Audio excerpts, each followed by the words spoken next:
o segundo volume de estudos sobre a histeria. Ele divulgou essa coautoria, chamada Estudos sobre a Histeria. E essa obra é tão importante na história da psicanálise de Freud, mas tão importante, ela conta relatos de pacientes, casos clínicos. E entre eles, o que ganhou a fama maior, o mais famoso, é o caso de Ana O. A-N-N-A-O. Ana O apresentava sintomas bem acentuados, vários sintomas, e ela ficou curada depois do tratamento. Veja bem, a psicanálise nasce de queixas médicas e vai se desenvolvendo. Aí Freud faz a tripartição, tópicas do aparelho psíquico, que a gente já falou aqui, né? Quais são?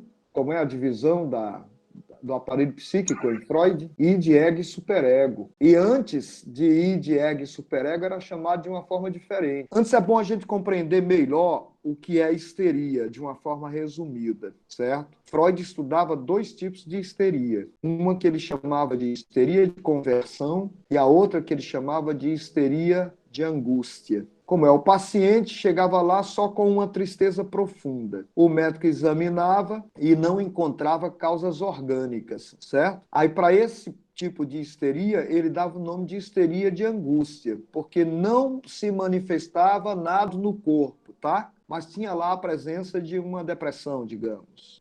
Agora, quando ele manifestava alguma coisa no corpo, tal como a paralisia, por exemplo, ou contraturas, ou anestesia, ou hiperestesia, esses sintomas que eram mais somáticos, né? Aí ele chamava de histeria de conversão. E a histeria nasce de um trauma. Suponha, você sofreu um acidente com a cortina da sala da sua casa, quando você tinha 7 anos de idade, 10 anos de idade. Aquilo foi tão marcante que virou um trauma dentro de você. Aí, todas as vezes que você chega perto de uma cortina muito parecida, volta toda a memória. E aí você quer fugir dessa memória, tá certo? E nessa resistência, você causa uma grande tensão dentro de você. E a energia dessa tensão pode se converter numa contratura muscular. Estão me entendendo? Algumas pessoas convertiam os traumas, por exemplo, a resistência à memória do trauma, elas convertiam, por exemplo, em cegueira. Aí chegava lá no médico, fazia todos os exames, não tinha causa orgânica, mas a cegueira estava lá. Os médicos diziam que essa pessoa estava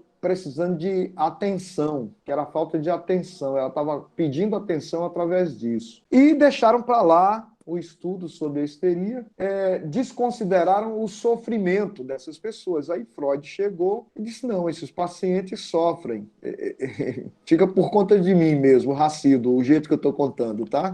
Freud dizia assim, não, a gente precisa considerar o sofrimento dessas pessoas. O sofrimento é real, essas pessoas estão sofrendo de verdade. Vamos trabalhar para descobrir a cura da histeria, ou das histerias, né? Das neuroses e tal. E é a partir dessa tendência que nasce a tão conhecida psicanálise de Freud, tá certo? E com esses primeiros dois tipos de histeria sendo estudado, a de conversão e a histeria de angústia. E vocês já devem ter pego, né?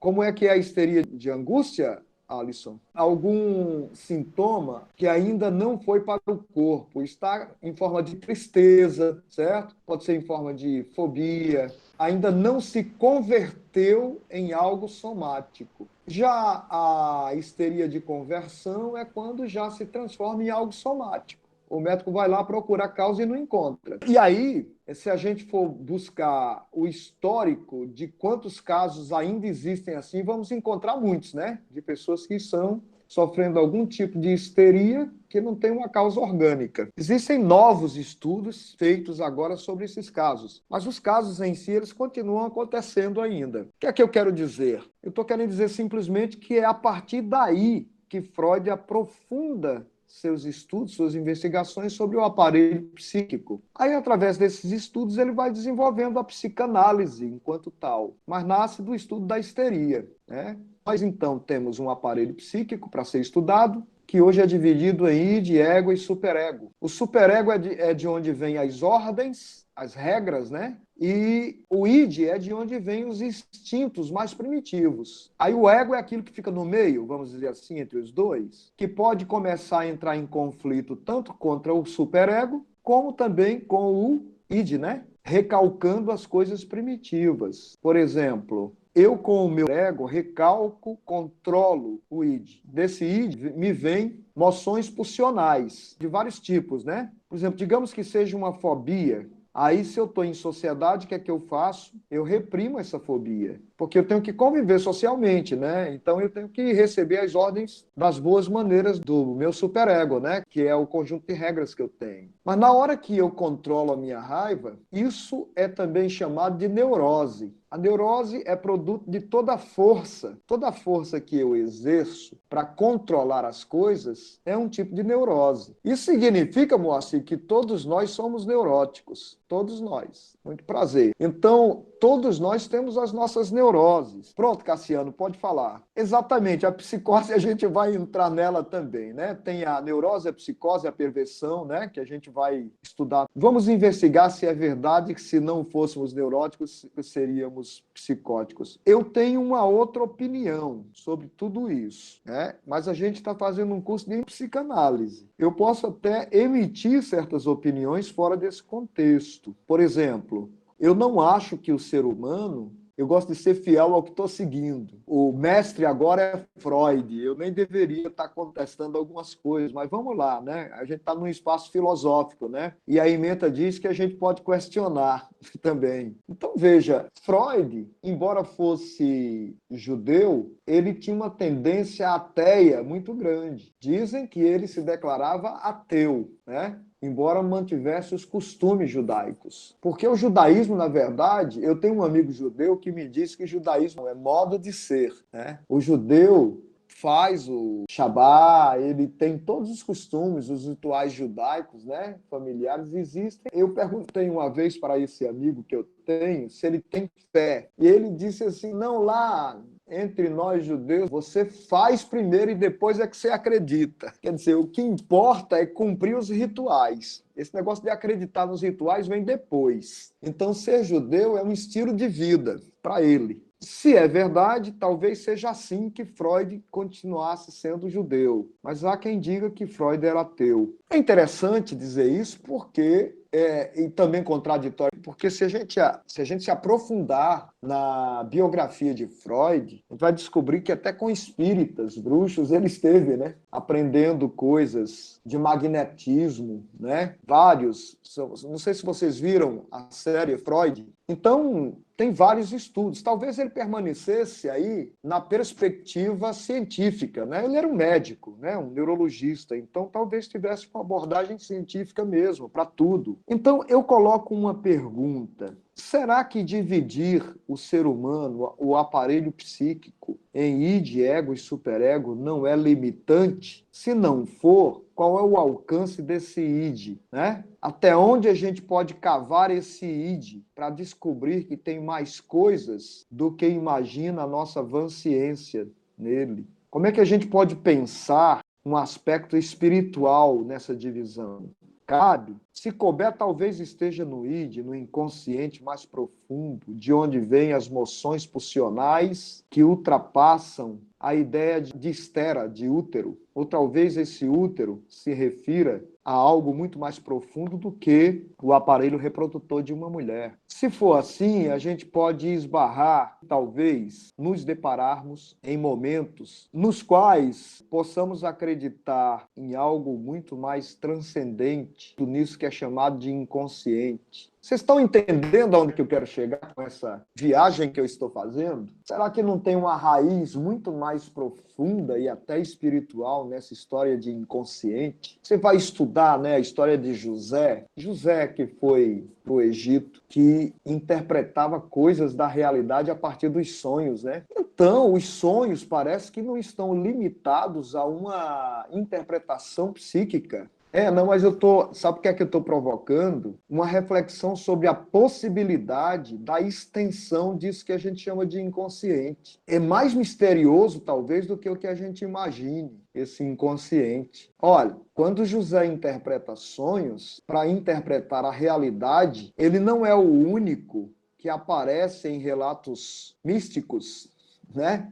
Vendo fazer profecias através dos sonhos. Parece que os sonhos que vêm do inconsciente podem ser mensagens até divinas, dependendo da perspectiva. Sócrates começa a causar ciúmes em Eveno, em Esopo, os poetas da época, porque o Sócrates, né, começa a escrever poemas antes de morrer, quando ele estava na prisão. Aí os poetas da época ficaram com ciúmes dele. E agora está querendo, além de ser um excelente filósofo, agora está querendo passar a gente para trás, competindo também com os poetas. Aí ele diz assim: calma, pessoal, é outra coisa. Eu sei que vou morrer. Aí, como durante a minha vida inteira um sonho me perseguiu, esse sonho que me perseguiu sempre me disse: Sócrates, compõe. Sócrates, compõe música, compõe música. Como eu sei que filosofia é a mais alta forma de música, e eu já faço filosofia, eu agora vou compor em metros cantados, que era o estilo da época, vou transpor as fábulas de Esopo, o hino de Apolo, eu vou transpor, porque vai que esse sonho é algum aviso importante. Olha Sócrates dizendo isso, né? Vai que esse sonho é algum aviso importante, né? E eu morro sem atender ao pedido do sonho. Olha, é Sócrates que está dizendo isso. Pense num filósofo tão racional quanto Sócrates, tão realista, né? No sentido de querer comprovar a verdade em consonância com a realidade. Mas ele diz isso. E a gente vê muitos escritos sobre a extensão do significado dos sonhos na vida religiosa, por exemplo, né? Então, veja, há outras perspectivas a partir das quais a gente pode pensar o que sejam os sonhos. E se os sonhos não são apenas linguagens vindas do inconsciente, como quer Freud, é possível que eles sejam mensagens muito mais profundas do que simplesmente do inconsciente. Tá me entendendo, Alisson? Eu estou dizendo: Freud, deixa a gente lhe provocar um pouco aqui, você é ateu, mas talvez esse inconsciente seja muito mais misterioso do que o que você pensa, né? Porque se é verdade que José viu muita coisa através dos sonhos, é verdade também que a gente pode dizer que, através do inconsciente, Deus também se comunica. Eu fui longe demais, Alisson, mas faz sentido, né? Isso. E filosófica, e na linha dos bacantes, frequentadas por Sócrates, né? Que era a religião da época. Então, o inconsciente pode sim ser um profundo mistério, inclusive uma porta do divino em nossa vida. Tem gente hoje que faz psicanálise que quer ir para esse viés, entendeu? O inconsciente é tão importante a esse ponto. Só que Freud não aborda o inconsciente dessa forma, né? Ele aborda de uma forma mais empirista, mais científica. Mas essa forma, essa divisão tripartida de Freud não nos impede de continuarmos evoluindo em nossas indagações. E diga-se de passagem, nem é isso que Freud quer, porque Freud nos incita a uma psicanálise em desenvolvimento, uma psicanálise que não mantém uma verdade fechada. Portanto, hoje você já tem a psicanálise de Lacan, você tem outras psicanálises desenvolvidas, né? Outros estudos. Embora aqui a gente esteja focando muito na psicanálise de Freud, que eu volto a dizer, nasceu do estudo sobre a histeria. E olha só que interessante, a histeria, ela própria, em algum momento, já foi também considerada manifestações que estão além do raciocínio médico. Na Idade Média, existiam histórias das bruxas e dos bruxos. Eu não digo, como muitos querem, que bruxo tenha sido sempre coisas boazinhas, né? Porque tem a famosa caça às bruxas, né? Como se a Igreja Católica tivesse detonado pessoas pela maldade de seu coração. O que eu faço é uma pergunta sobre essas fogueiras. Será que todo mundo que foi para a fogueira era bonzinho demais? Ou será que alguns estavam causando altos prejuízos na vida de pessoas? São perguntas que a gente pode fazer. Tem muito que se perguntar sobre isso, sobre o que é o inconsciente, as extensões do inconsciente, a própria histeria. Quem nos autoriza a dizer que não eram manifestações demoníacas? Quem é que nos autoriza a dizer isso? Freud? E por que que Freud é o dono da verdade? Mas eu não estou a favor de nenhum sectarismo, entendeu? Eu sou filósofo, então eu tenho a liberdade de fazer perguntas. E me cabe fazer a pergunta: quem disse que demônios não existem? Quem foi que provou isso? Quem foi que provou que tudo é fenômeno fisiológico? Hã? A prova? E se um paciente chega no consultório com uma neurose, com sintomas histéricos, numa espécie de convulsão, quem sou eu para dizer que não é uma manifestação espiritual que está acontecendo? De onde é que eu tirei a ideia de que eu tenho a verdade absoluta e posso dizer isso? Que não, esse negócio de espíritos ou de demônios não existem. Quem sou eu para dizer isso? No que é que eu me apoio? Na verdade do sensismo empirista? E quem diz que a ciência é a dona da verdade? Principalmente aqui, na nossa casa filosófica. Para nós, os filósofos, como é que a gente pode dizer a ciência é a dona da verdade? É isso mesmo? A gente pode afirmar isso? Hein? A ciência é um pedacinho, não é? Pedacinho daquilo que a gente tenta descobrir, não é? Muito importante na fabricação de antibióticos e na execução de cirurgias que salvam vidas. Mas nem mesmo a neurociência pode dizer que encontrou a pedra filosofal no cérebro, dizendo que tem resposta para tudo, que tudo é manifestação cerebral. Reduzir a epistemologia científica a instâncias sintomáticas, movimentos e sinapses cerebrais, não é limitante? É somente isso que nós temos para pensar? A metafísica desapareceu e nunca mais ela vai ressuscitar? É isso só porque a ciência quer assim? Quem disse que os entes metafísicos não continuam ainda disponíveis para serem pensados? Porque simplesmente virar as costas e ir embora nunca foi uma resposta, me entende? Viu como é escorregadio o questionamento que eu estou colocando agora, Rodrigo? Eu estou fazendo esse questionamento e essa reflexão a favor da religiosidade, do aspecto religioso. Estou dizendo, quem disse que a ciência supera a religião? Mas eu também posso perguntar, quem disse que sim e quem disse que não? Né? Porque, enquanto filósofo, eu devo manter a minha mente aberta. Agora, enquanto alma individual, eu posso decidir sobre as coisas nas quais eu quero acreditar. A fé é de propriedade privada, não é? Eu acredito no que eu decido acreditar. Agora, a metafísica não é mera crença também. Ela tem o modo pelo qual ela pode ser pensada, né? Não se pensa metafisicamente de qualquer modo. As indagações podem ser feitas sobre a limitação do aparelho psíquico. Contudo, nós estamos fazendo um curso de psicanálise e temos que continuar refletindo sobre o aparelho psíquico, que, diga-se de passagem, não é mecânica no sentido de ser partes separadas. São partes de uma totalidade, de uma unidade, da unidade psíquica humana, né? E nós, quando falamos de histeria, que é o assunto que está sendo trazido hoje, nós estamos dizendo que, para Freud, esse ego que controla as emoções pulsionais que vêm do inconsciente, do id, e que recalca aquilo que não quer vivenciar, pode exercer uma força tão grande psíquica que pode causar sintomas em seu movimento de recalcamento, pode converter essa energia psíquica em sintomas sérios que podem ser considerados doenças histéricas, né? Tá claro até agora, né?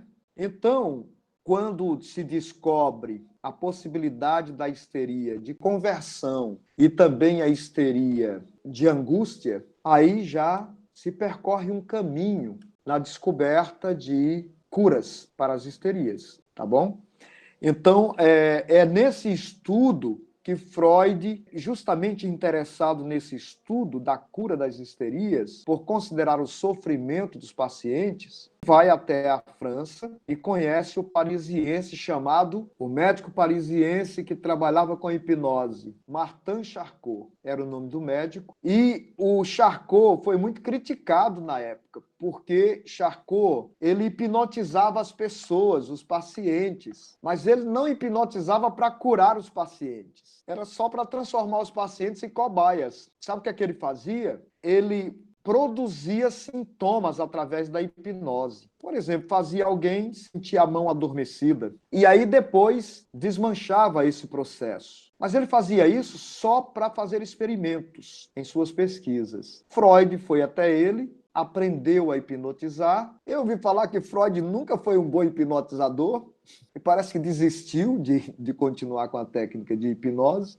mas ele continuou usando a técnica de hipnose com Breuer, que também a usava, e o método de Breuer, além da hipnose, era o método catártico. Ele fazia com que os pacientes vivenciassem uma catarsis, uma purificação, digamos, uma liberação de emoções. Eles hipnotizavam o paciente entrava em contato com os seus traumas, reviviam seus traumas e podiam, a partir daí, chorar, gritar, né, manifestar tudo isso. Tá? Então, vejam, lá está o começo da busca pela cura das tais neuroses, pela cura das doenças histéricas e o surgimento da psicanálise, tal como ela é hoje. Então, o primeiro método usado por Freud foi essa coisa da hipnose, depois ele usa a hipnose com o Breuer, né? Com Breuer, ele começa a usar a hipnose mais a catarse, né? Hipnotizava o paciente para depois poder trazer o paciente a liberar esses traumas. Aí Freud, de repente, aparece com uma teoria bizonha para eles. Qual foi a teoria que Freud traz? Todos pensavam que todos os seres humanos têm a pulsão de vida, que é a vontade de viver, né? Que tudo tem vontade de viver. Aparece dizendo que não é bem assim, que também é possível a pulsão de morte. Eu até me lembrei de um pré-socrático que diz que viver, existir é uma punição. Lembram quem é que diz isso?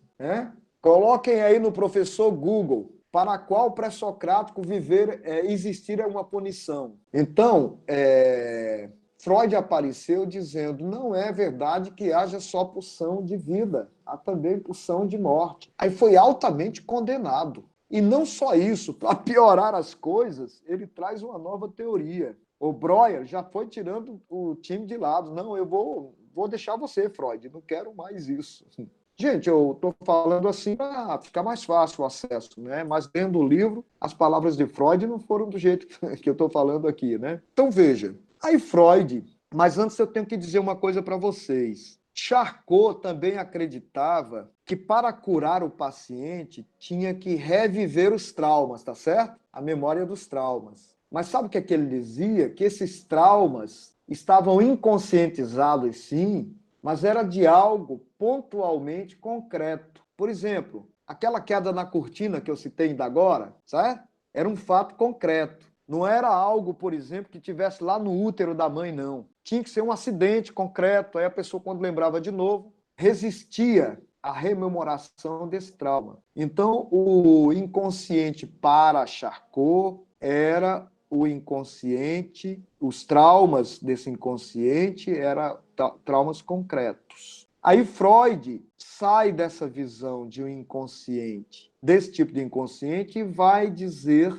que o inconsciente se estende a coisas mais primitivas, onde tem a libido e várias outras coisas, mais primitivas, mais instintivas. Aí ele aparece com a teoria da sexualidade. Ele vai dizer que toda criança, que a criança em algum momento foi assediada por um adulto, guarda essa memória que precisa ser liberada. É a teoria da sedução infantil. Estão ouvindo isso? Então, ele traz essa abordagem erótica para dentro das fundamentações da psicanálise. Sabe o que é que acontece com a parceria dele e Breuer? A gente está falando de uma comunidade médica de Viena. Eles eram muito sérios, né? Então, Breuer afastou-se de Freud. Não, tchau, tchau. E, embora Freud tenha publicado estudos sobre a histeria, mas ele já estava separado de Breuer e continuou seus estudos nessa perspectiva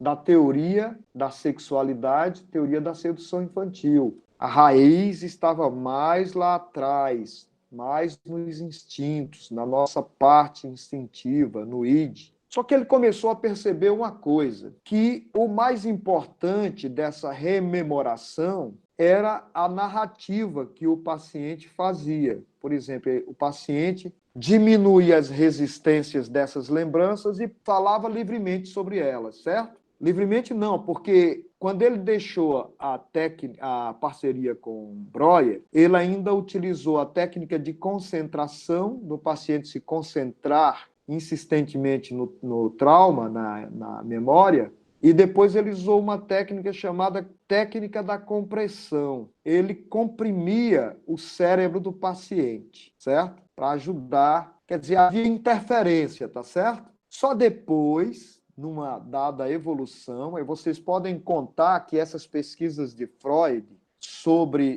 para desenvolver a psicanálise demoraram aí anos, 10, 12, 15 anos para poder acontecer o desenvolvimento.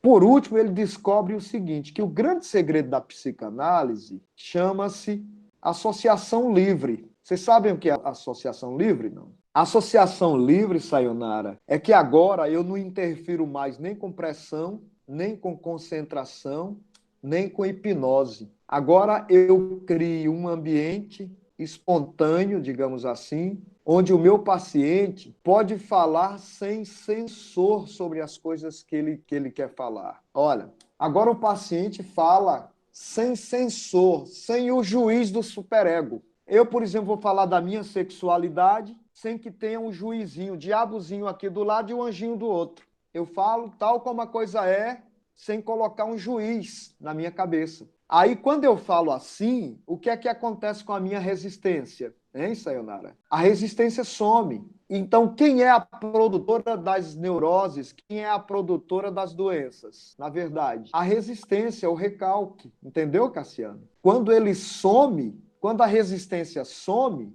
eu fico em paz e a minha energia tem um livre fluxo. Tá certo? Esse é o segredo.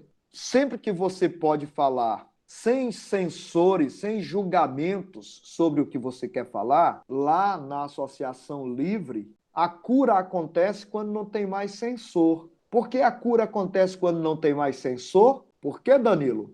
Hein, Danilo? Por que é que a cura acontece quando já não tem mais um censor? Arrisca, Cassiano. Porque a resistência desaparece, o segredo é esse. Quando você fala livre e à vontade, a resistência desaparece. A causa da doença é a resistência. Como nós estamos sempre resistindo a alguma coisa para nos mantermos em sociedade, então Freud diz: todos nós somos neuróticos, certo? Por causa dessa resistência. Ou seja, de perto ninguém é normal, tá? Então, o segredo é esse, o desaparecimento da resistência, tá? Vamos lá. De onde é que eu estou tirando tudo isso? Desde os estudos sobre histeria, até o que nós conhecemos como psicanálise freudiana hoje. Eu não estou inventando, está aqui, né? O que mais? Algo deve acontecer paralelo e junto, associado a isso que nós chamamos de associação livre, que ele vai chamar de atenção flutuante. O que é a atenção flutuante do psicanalista? O psicanalista não detém sua atenção num único foco, como se tivesse com um sensor. O analista já não interfere nem com pressão, nem com hipnose, nem com a ordem da concentração. Você vê que o psicanalista agora senta até num certo ângulo, né? Para o analisando ficar completamente neutro, num espaço onde ele possa vivenciar uma associação livre, sem perturbações de interferências. A mágica da psicanálise é essa. Fala, Cassiano. Exatamente. O máximo de neutralidade no consultório psicanalítico existe para que haja uma completa influência de sensores. Agora, viu que bacana você entender que é na resistência que reside a causa da doença? Se essa resistência se torna exacerbada, ela pode produzir uma histeria de conversão. Eu preciso me conhecer de modo tão profundo que eu saiba com toda consciência e convicção qual é o meu chamamento, a minha vocação. Será que isso é necessário? Está correto isso, Alisson? Se não é, filho, não adianta. Eu não né? diria que seja E não, uma evolução, Alisson, mas ela ocorre dentro também do âmbito filosófico. Ela precisa da filosofia para pensar também, né? E é muito verdade o que você acabou de colocar. E não é novo. Eu lembrei quando você narrou esse fato, porque é um fato, eu lembrei de uma experiência de alguém chamado. Era um terapeuta conhecido, que de vez em quando reunia pessoas na casa dele para fazer grupos terapêuticos. Aí ele fez um experimento sobre a escuta humana. Olha o que é que ele fez, Alisson. Ele cozinhava muito bem, preparava verdadeiros banquetes e se tornava o anfitrião da festa, né? Recebia as pessoas na porta. E elas chegavam super elegantes, em casais e tal. E ele deixava os alunos pertinho dele para escutar o experimento dele. E qual era o experimento? Alguém chegava todo elegante, ele segurava na mão, cumprimentava e dizia: "Você é um covarde". E a pessoa dizia: "Ah, muito obrigado pela recepção". E entrava. A outra ele dizia: "Você é uma piranha". Ela dizia: "Ah, estou super lisonjeada com o elogio". E entrava. A outra ele dizia assim, o engravatado, né? Ele chegava e dizia: "Você é o pior dos ladrões que eu já conheci". Ele dizia: "É com muita honra que eu recebo o seu elogio", e entrava, né? Então, o problema da escuta é muito sério, da verdadeira escuta. Nós geralmente escutamos com sensores, nós não escutamos. Nós ouvimos, que é diferente de escutar. Ouvir e escutar são diferentes, né? Ouvir pertence ao aparelho auditivo, escutar pertence à alma, né? Você escuta com a alma e ouve com o aparelho auditivo. Então, essas pessoas ouviam, mas não escutavam. Então, você disse tudo. Nós estamos perdendo a capacidade da escuta, porque escutar significa escutar com a alma. E sem sensor, você permite que o outro vá até o seu íntimo com aquilo que ele tem para lhe dizer. Por que é que nós nos defendemos tanto da escuta pura? Parece que nós temos medo de que alguém entre em nós com a sua voz, com o seu raciocínio e destrua o que nós guardamos lá dentro com tanta força, né? Parece que vivemos fazendo força para segurar as nossas crenças internas, entende, Cassiano? Então parece que temos medo justamente da escuta para que o nosso castelo interior se mantenha inteiro, mesmo quando esse castelo às vezes pode ser demolido facilmente. Nós temos medo de nossas mentiras internamente vivenciadas serem desconstruídas por aquele que tenta nos acessar com alguma verdade que nos traz. Não ouvir é também uma defesa, que, segundo alguns, pode se tornar tão forte que pode produzir problemas no aparelho auditivo, por exemplo, uma labirintite ou coisa do gênero. Né? Então você tem razão. O problema da falta de escuta em dois sentidos, se torna muito importante.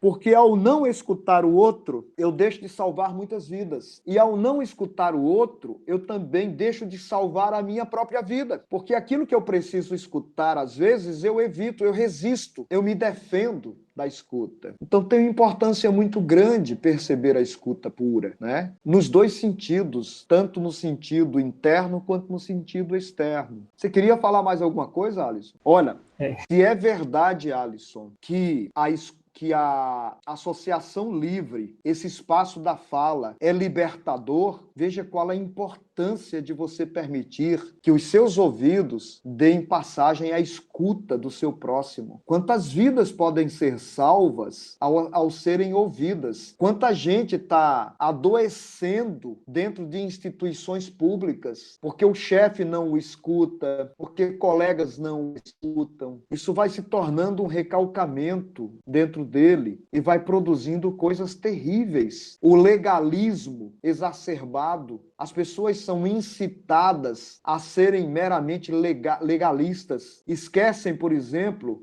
e às vezes elas se vestem, né, com o escudo de Jesus Cristo e saem defendendo Jesus Cristo, né? Saem defendendo Jesus Cristo quando, na verdade, esquecem completamente que a lei existe para o homem e não o homem para a lei, que o fator humano vem em primeiro lugar, que existe uma coisa chamada proporcionalidade. Como é que eu estou aplicando a lei? É em favor do ser humano, não estou dizendo do indivíduo, mas proporcionalmente a como modificar uma condição, se eu não vou prejudicar um todo. Eu acho, Alisson, que em alguns lugares essa desescuta, né, como você usou o termo, ela é também sinônimo e retrato de uma desumanidade. O ser humano se tornando desumano mais e mais, pela competição, para mostrar serviço ao chefe, para crescer dentro de uma carreira profissional. Eu posso pensar nisso de forma tão neurótica, psicótica e às vezes até pervertida, que eu simplesmente esqueço que quem está diante de mim é um ser humano. Eu esqueço que vou morrer a qualquer momento, por exemplo. Eu esqueço que o que nos espera de verdade pode ser uma pulsão de morte, no sentido de que o que nos espera é a morte, de que o homem é um ser para a morte. Fala, Danilo. O diálogo, né? O modo de vida de Sócrates é dialético, é dialógico, né? Diálogo significa uma interação de duas vias. Não existe diálogo sem o outro, né? Para Sócrates, problemas se resolvem através do diálogo. Sócrates é o tipo do homem que acredita no diálogo. E diálogo significa eu escuto o argumento do outro e o outro escuta o meu argumento. Senão não é um diálogo. Como é que pode ser uma conversa? Com significa com alguém, com algo. Como é que pode ser uma conversa se só existe um lado? É claro que em sala de aula o professor às vezes é obrigado a falar mais, mas sem interação não há exercício filosófico, porque a filosofia existe no âmago do diálogo. Fala, Douglas. Tem, né? Tem desaparecido. Douglas, é tão importante o que você falou sobre esse espaço dialógico que nós vamos estudar mais para frente um conceito chamado transferência em psicanálise, certo? A transferência, como o próprio nome diz, se refere a um deslocamento, certo? Quando você entra numa clínica psicanalítica, que você está diante de um terapeuta, que você começa a dialogar com o terapeuta, o que está havendo, na verdade, é um processo de transferência. Eu desloco os meus traumas antigos para a pessoa do terapeuta. Ele se transforma, Alisson e Douglas. O terapeuta se transforma no meu pai, ele se transforma na minha mãe, ele se transforma na minha mulher, ele se transforma nas pessoas com quem eu briguei, ele se transforma no foco do meu deslocamento, da minha transferência. Eu transfiro para ele, ou seja, ele é a escuta que eu preciso, e aí é a atenção flutuante, né? Ele é a escuta que eu preciso para fazer a minha transferência. Então, o analisando acaba transferindo o seu amor ou o seu ódio para o terapeuta. E por que eu tenho que procurar um terapeuta para isso? Porque esse espaço de associação livre e de fala me é tomado na convivência que eu tenho tido com colegas de trabalho, com familiares.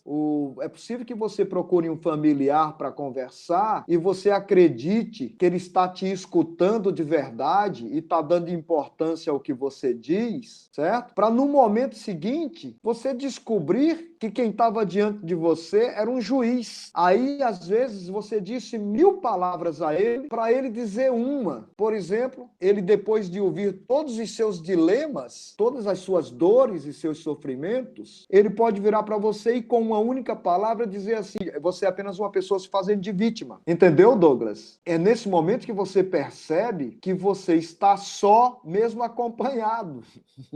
Né? E existem multidões, principalmente em cidades grandes, que mesmo estando com uma multidão, há ali um processo de solidão, de isolamento, de exclusão. E isso é um problema muito sério, não é, gente? A gente está falando de dilemas profundos no ser humano, né? Então, o que é a transferência mesmo, Alisson? Não precisa nem se parecer fisionomicamente, porque na hora que o terapeutizado dirige a palavra ao terapeuta, ele já vê no terapeuta a possibilidade de todos aqueles a quem ele quer associar a sua fala. E Freud chega a dizer que sem a transferência não há terapia, que o terapeuta deve estar pronto para saber usar a transferência, porque o processo de cura só se instala se também se instalou a transferência. A transferência ela existe para ser terminada, ela existe para em algum momento acabar, mas é ela que dá lastro, que dá possibilidade ao processo de cura.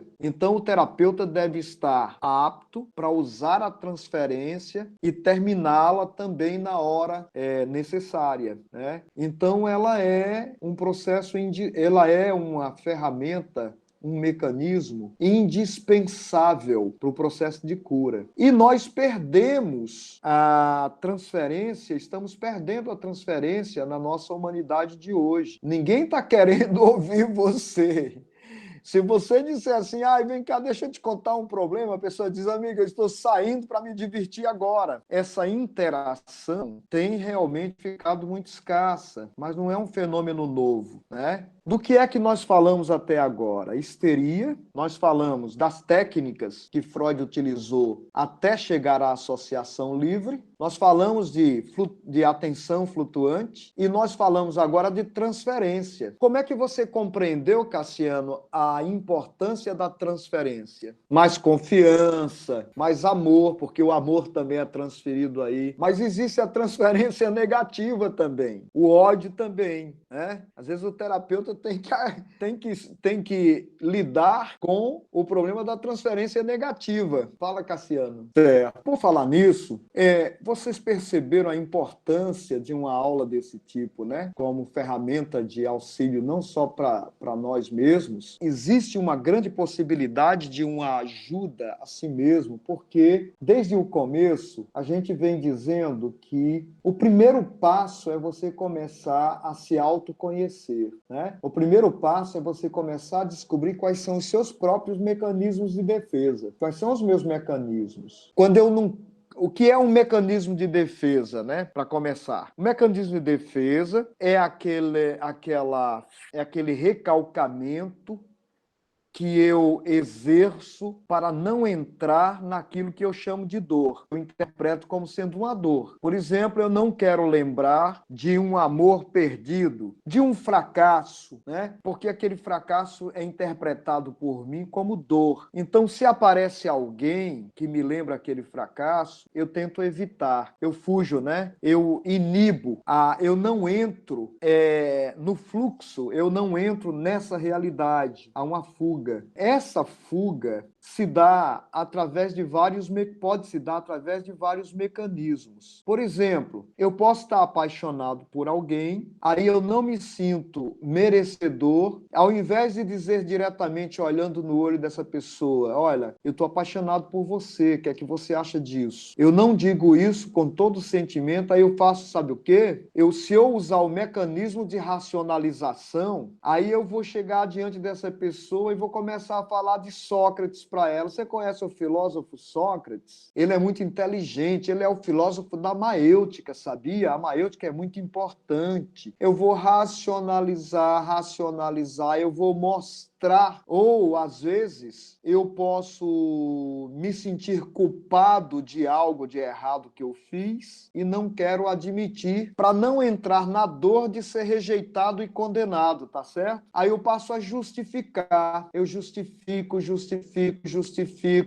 Eu passo horas justificando para evitar entrar na dor, porque eu interpreto assumir essa verdade como sendo uma dor para mim. Qual é a mágica, então, da livre associação? É porque se cria um espaço onde eu posso dizer assim, sim, eu fiz isso, eu fiz sim aquilo, eu bati forte e minha intenção foi realmente prejudicar. Dizer isso sem juízo, ou dizer isso sem juiz, melhor dizendo, sem censor, e todas as vezes que é uma resistência, provoca o adoecimento. Quando, na verdade, se eu me sentir à vontade para chegar para alguém, olho no olho, e dizer, olha, eu sinto amor por você, eu estou apaixonado por você. E se sentir bem em dizer isso, sem juízo, será que ela vai me dizer um não?